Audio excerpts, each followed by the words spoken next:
Hello বন্ধুরা, কেমন আছো? আশা করি ভালো আছো। আবারও নিয়ে চলে এলাম নতুন একটা ভিডিও। ভালো লাগলে লাইক কমেন্ট করবেন আর সব বন্ধুদের কাছে ভিডিওটা পুরোপুরি শেয়ার করে দেবেন। পুরোপুরি ভিডিওটা দেখবেন, টেনে টেনে দেখবেন না, তাহলে কিছুই বুঝতে পারবেন না। যাই হোক, এখানে দেখতে পাচ্ছ আমি নারকেল নিয়ে নিয়েছি। এই যে নারকেলগুলো ভালো করে কুড়ে নিতে হবে। আপনারা চাইলে মিক্সচার মেশিনও করে নিতে পারো। মিক্সচার মেশিনে করলে পরে একটু দেরি হবে জলটা টানতে। অবশ্য হাতে ভালো করেও কুড়ে নিতে পারো, কোনো অসুবিধা নেই। যাই হোক, আমি নারকেলটাকে ভালো করে কুড়ে নিয়েছি। নিয়ে এই নারকেলের ভিতরে আমি চিনি দিয়েছি আর মানে একটু ক্ষীর দিয়েছি। ক্ষীর দিয়ে ভালো করে নারকেলটা পুরো নাড়ু টাইপের মতন করে একটু জ্বালিয়ে নিয়েছি। অবশ্য জ্বালিয়ে নিতে হবে, যেন দেখবে যাতে নাড়ুটা না হয়ে যায়। এবারে আমার এটা হয়ে গেছে, আমি করে রেখে দিয়েছি। এটা ঢেকে রেখে দেবো এখন আমি। এবার আমি জলটাকে বসিয়ে দেবো। জলটাকে বসিয়ে দিয়ে কিছুটা জল আমি গরম করে নিচ্ছি, দেখতেই পাচ্ছ গরম বসিয়ে দিয়েছি। এবার তাড়াতাড়ি করে আমি এখন দুধ বসিয়ে দিয়েছি। এখানে 2 প্যাকেট দুধ আছে। দুধটাকে আমি হাই করে ভালো করে গরম করে নেব। ভালো করে ফুটিয়ে নিতে হবে দুধটা। দুধের ভিতরে কোনোভাবে জল দেওয়া যাবে না, আর জল দিলে দুধটা টানবে না আর গাঢ় হবে না। আর জল দিলে পরে অনেকটা টাইম লেগে যাবে, জল দেওয়ার কোনো দরকার নেই। এবার যে আমি জলটা ফুটিয়েছিলাম সেই জলটা দেখতেই পাচ্ছ, অল্প একটু চিনি দিয়ে দিলাম। হালকা একটু পরিমাণে লবণ দিতে হবে, 1 চিমটি মতো, অল্প করে, যাতে আর্লি ভাবটা না থাকে। এরকম অল্প করে একটুখানি দিয়ে দিলাম। দিয়ে জলটাকে ভালো করে নাড়াচাড়া দিয়ে নেবো। যেটি হোক, আমার জলটা অলরেডি ফুটে গেছে, দেখতেই পাচ্ছ। এরকম চারি সাইডে বুঝবুঝে উঠে গেছে। এখন আমি 1 প্যাকেট সুজি নিয়ে নিয়েছি। এই যে 1 প্যাকেট সুজি নিয়েছি। এবার সুজিটা আমি ঢেলে দেবো। গ্যাসটাকে আমি লো করে দেবো, বাড়িয়ে দেবো না, না হলে সুজিগুলো আমার পুরো দোলা দোলা হয়ে যাবে। এবার 1 প্যাকেট সুজিটা পুরোটাই আমি ঢেলে দিয়েছি। এবার যতটা পারবেন ততটা করবেন, যেটি বেশি চাপ নিতে যাবেন না, তাহলে কিন্তু সুজি টেনে নিয়ে পারবেন না। এবার আমার ভালো করে সুজিটা নাড়তে হবে। এবার ভালো করে নাড়াচাড়া দিতে হবে, যাতে দেখবে পুড়ে না যায়, সেইভাবে নাড়তে হবে। আর এবার অলরেডি দেখতেই পাচ্ছ সুজিটা আমার অনেকটা টাইট হয়ে গেছে। এবার যদি মনে করো যে সুজিটা একটু জল মারতে হবে, যদি দুধ জাল দিচ্ছেন সেই দুধটাকে অবশ্য দিয়ে দেবেন। এতে কোনোভাবে জল দেওয়া যাবে না, আর জল দিলে পরে সুজিটা একদম হালকা হয়ে যাবে, মাখতে পারবে না। আমি এখন হাতে হাতে দেখে নিচ্ছি যে সুজিটা ঠিক হয়ে গেছে কিনা। এবার অলরেডি সুজিটা আমার হয়ে গেছে। এবার আমি সুজির কড়াইটা নামিয়ে নেব অল্প করে। এবার কড়াইটা নামিয়ে নেব। গ্যাসটাকে আমি বন্ধ করে দিয়েছি। বন্ধ করে দিয়ে এখন আমি ভালো করে এটা নাড়তে হবে। এবার আমি ভালো করে থালার মধ্যে অল্প করে একটু ঘি দিয়েছি। ঘি দিয়ে আর একটু টাইট হয়ে গিয়েছিলো বলে আমি অল্প একটু দুধ দিয়ে দিয়েছি। যে দুধটা আমি ফুটিয়ে রেখেছিলাম সেই দুধটা দিয়ে দিয়েছি।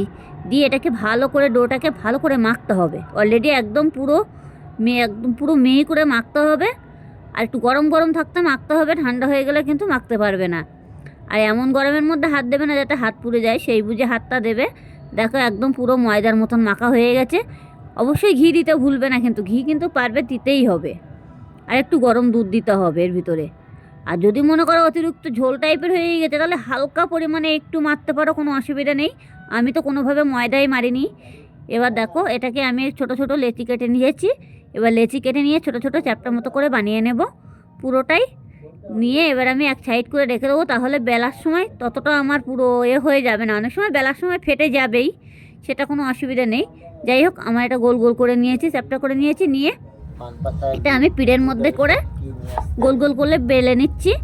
নিয়ে যে নারকেলের যে পুরটা করেছিলাম, সেই নারকেলের পুরটা আমি এখন এটার ভিতরে দিয়ে দেবো। এই যে এভাবে দিতে হবে। দিয়ে আস্তে আস্তে এগুলো ভাঁজ করে দিয়ে পুরোটাই মুড়িয়ে দিতে হবে। দেখো, অনেকে সবাই ছাঁচে করে। ছাঁচে করার ব্যাপারটা আলাদা। ছাঁচে বেলাও হয়ে যায়, আবার দেওয়াও হয়ে যায়, একবারে পিঠেটা তৈরি হয়ে যায়। আর হাতে করার মজাটাই আলাদা, ছাঁচে করার ব্যাপারটা আলাদা, পুরোটাই আলাদা। যাই হোক, আমি ছাঁচে তো করিনি, আমি হাত দিয়েই করছি, মুড়িয়ে মুড়িয়ে। এবার দেখো, এভাবে করতে হবে। দেখতেই পাচ্ছ আমি যেভাবে মুড়িয়ে দিচ্ছি, এভাবে মুড়িয়ে দিতে হবে, না হলে পিঠেগুলো ছাড়িয়ে যাবে। পিঠেগুলো পুরোটাই ছাড়িয়ে যাবে। এই যে এভাবে দিয়ে দিলাম। আমার পুরোটা পিঠে অলরেডি হয়ে গেছে, দেখতেই পাচ্ছ। ছাড়ানোর কোনো নেই, সমস্যা নেই। এভাবে পুরোটাই পিঠেগুলো গুছিয়ে নিতে হবে। নিয়ে এবার আমার যে দুধটা জাল দেওয়া আছে, দেখতেই পাচ্ছ, এই যে দুধটা জাল দিয়ে রেখেছি আমি। দুধটা অবশ্য নামাইনি, দুধটা পুরোটা জাল দিয়েছি। দুধের ভিতরে হালকা একটু গুড় দিয়ে দিয়েছি। গুড়টা দিয়েছি যাতে একটু দুধটা কালার হয়ে যায়। অবশ্য এখন নতুন খাজুরির গুড় উঠেছে, অসুবিধা নেই। এখন আমি এই খাজুরির গুড়টা দিয়ে দিয়েছি। আমি কিন্তু চিনি দিয়েছি এর মধ্যে, কিন্তু খাজুরি গুড় দিয়েছি। এর ভিতরে 1 ফোঁটা দিতে হবে এলাচ। এলাচটা দিলে টেস্টি হবে। এলাচ অবশ্যই দেবেন। অনেকে তেজপাতা দেয়, আমি অবশ্য তেজপাতা দিই না, এলাচ দিয়েছি, এলাচটা বেশি ভালো লাগে। এবার এটাকে দুধটাকে ভালো করে গাঢ় গাঢ় করে নিয়েছি অলরেডি। এই যে আর একটু নাড়াচাড়া দিতে হবে যাতে দুধটা উঠলে পড়ে না যায়, আর যাতে তলায় ধরে না যায়। তলায় ধরে গেলে দুধ পড়া গন্ধ লাগলে কিন্তু বাজে লাগবে, একটু খেয়াল রাখতে হবে, একটু টাইম দিতে হবে এর পেছনে, কিন্তু খেতে কিন্তু খুব দারুণ লাগে। দেখতেই পাচ্ছ, দেখো দুধটা অনেকটা আমার গাঢ় হয়ে গেছে আর কালারটা কত সুন্দর চলে এসেছে। এবার আমি পিঠেগুলো পুরো রেডি করে নিয়েছি, পুরোপুরি পিঠেগুলো রেডি করে নিয়েছি। নিয়ে আমি একটা পাত্রে ঢালবো এখন দুধটাকে। এখনও আমি ঢালিনি, কিন্তু কুলি পিঠের টেস্টই পুরো আলাদা, আর খেতে কিন্তু খুবই দারুণ লাগে এই দুধ কুলি পিঠে। আর ময়দা কোনোভাবেই দেবে না, আর দুধের ভিতরেও দেবে না, তাহলে কিন্তু বসে যাবে। আর একদম বসে বসে যাবে, তাহলে কিন্তু বাজে লাগবে খেতে। অনেক সময় অনেকে ময়দা ফয়দা দিয়ে দেয় না, এর জন্য কিন্তু ভীষণ বাজে লাগে খেতে।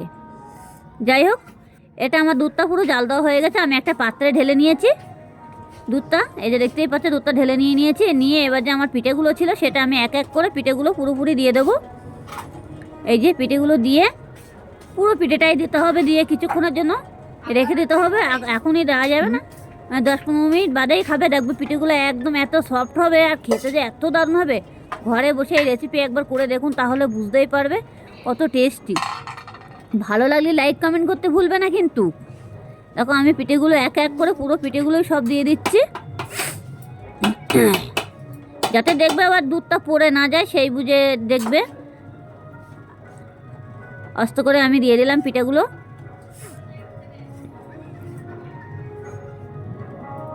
পিঠেগুলো এইভাবে সাজিয়ে সাজিয়ে দিতে হবে। অলরেডি আমার পিঠেগুলো পুরোপুরি সাজানো হয়ে গেছে। আস্তে আস্তে করে আমি হাতা দিয়ে হোক আমি আস্তে করে ডাবিয়ে দেবো, যাতে আবার ভেঙে না যায়। ভেঙে গেলে হবে না, আর পিঠে কোনোভাবেই ভাঙবে না। আর নাড়াচাড়া দেওয়ার কোনো দরকার নেই একদম। আমি এখন চামচ দিয়ে দিয়ে পিঠেগুলো আস্তে আস্তে করে বসিয়ে দেবো দুধের ভিতরে।